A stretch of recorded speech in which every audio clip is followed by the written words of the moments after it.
How are you doing, everyone? Thanks for joining me today, and today's topic is all about the 4 rules to reset your metabolism naturally. Now, we don't want any pills and potions. We want to talk about how we can do this naturally because it's extremely achievable. And when you have a reset in your metabolism, well then when it comes to weight loss and managing your weight, then you're going to be super successful at it.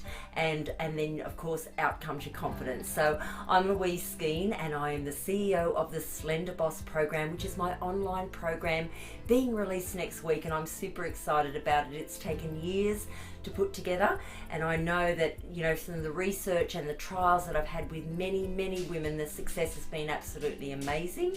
And so therefore I'm super excited to be able to be putting that out to the world as of the next 48 hours. So that's really exciting. I'm also an author, and I'm also a mind-body health coach for women over the age of 40. So it's all about hormones, which is why today's topic is super relevant, because we're talking about the metabolic rate. Now, you know, we tend to get really caught up with life, and that's understandable. And we've got, you know, we may have children, we may not have children, we might have a hectic work environment, it might just be a stressful home environment. Whatever it might be, we tend to be pretty much, you know, like ducks on water. We're trying to be cool on the outside, but our legs are flipping on the underneath of the water. And look, we've all experienced it.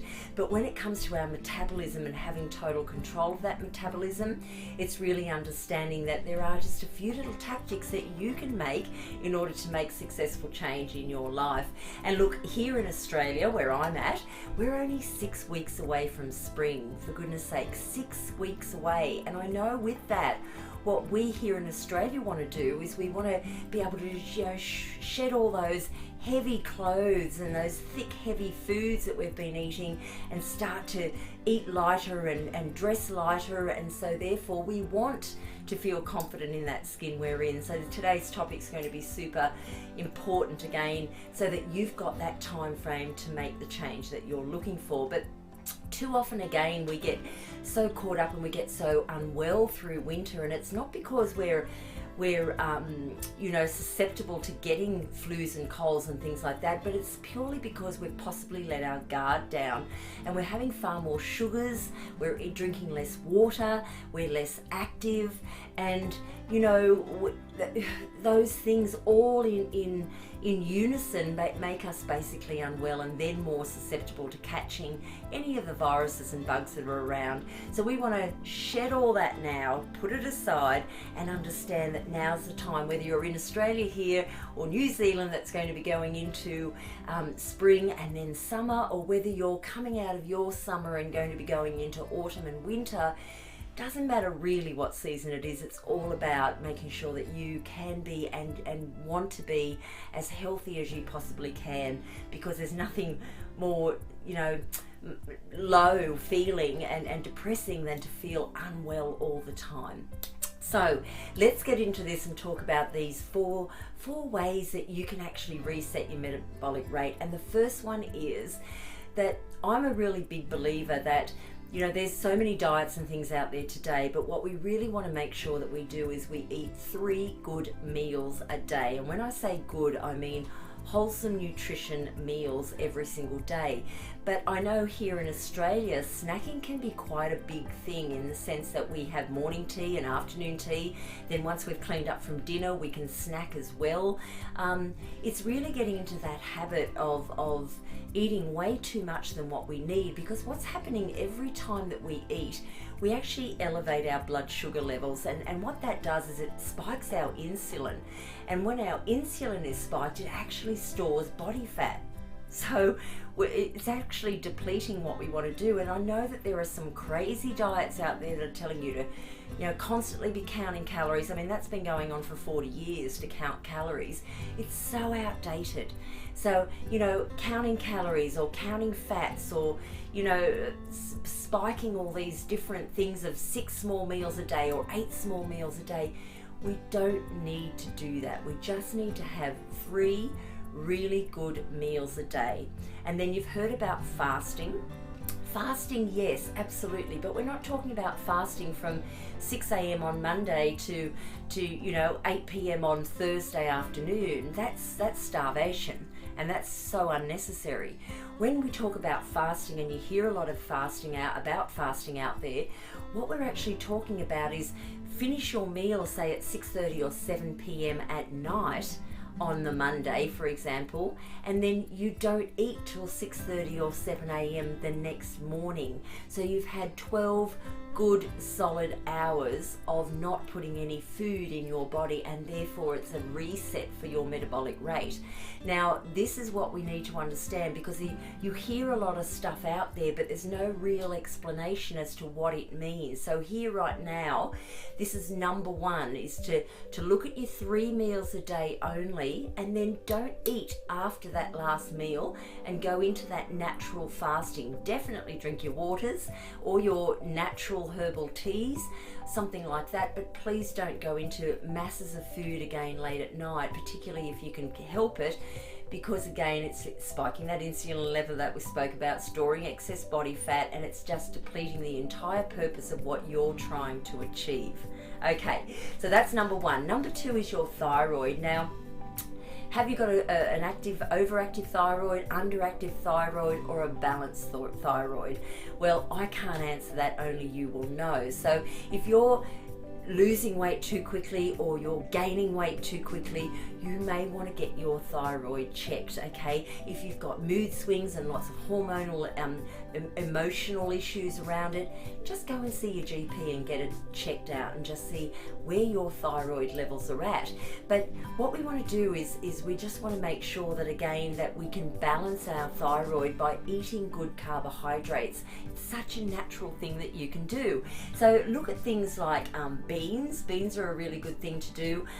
Look at whole grains, and that's certainly something you can get your hands on. You just want to have the good carbohydrates, and what's happening today is too many people are cutting carbohydrates out of their diet or reducing them so significantly that they're just not getting enough. So, root vegetables are another one. Just make sure that you get enough good carbohydrates in your diet and don't deplete them out totally. Okay, the high carbs that are not serving you are the ones that are sugar-laden processed carbohydrates. You don't need those, of course, I totally understand, but things like I said, the root vegetables, the beans, they're all really good carbs and things that you should put into your diet. It's going to help assist regulate your thyroid, so it's an important thing to have into your diet. So certainly look that up and make sure that you've got that balance in your weekly diet as well.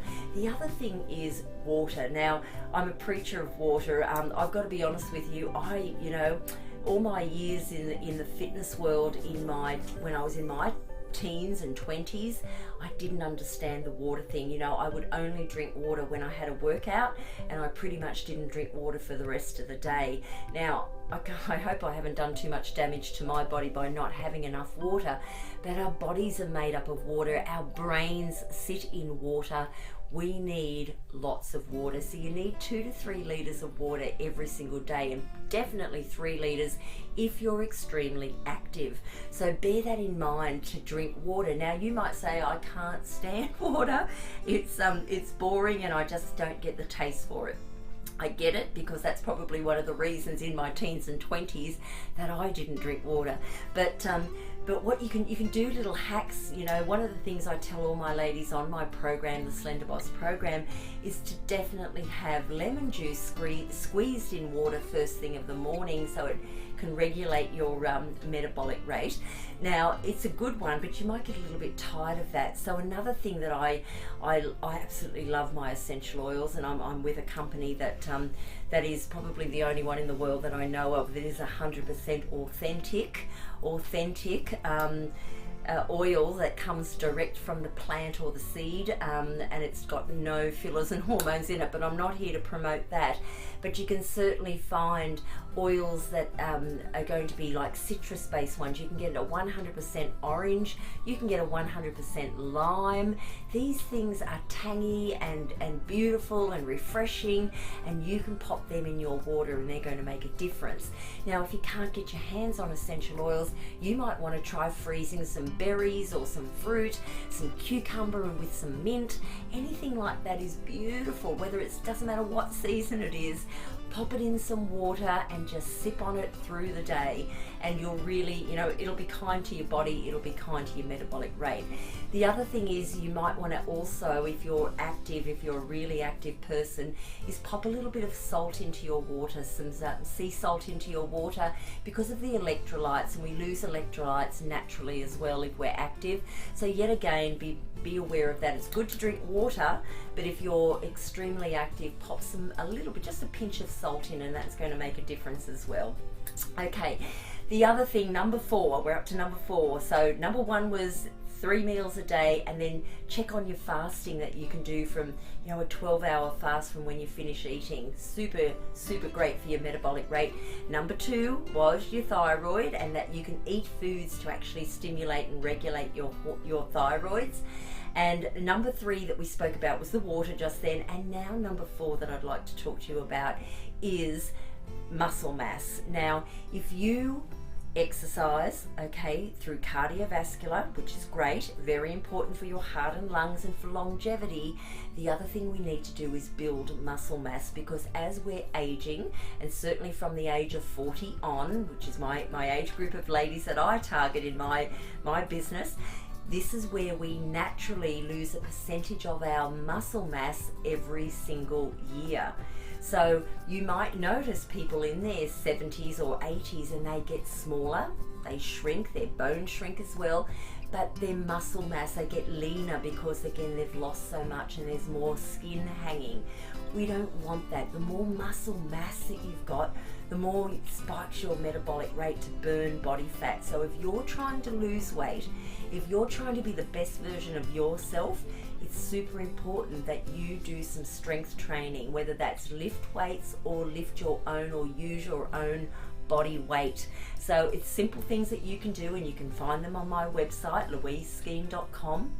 I've got simple things that you can do in the comfort of your home, and you can just start off gradual and you can build it up.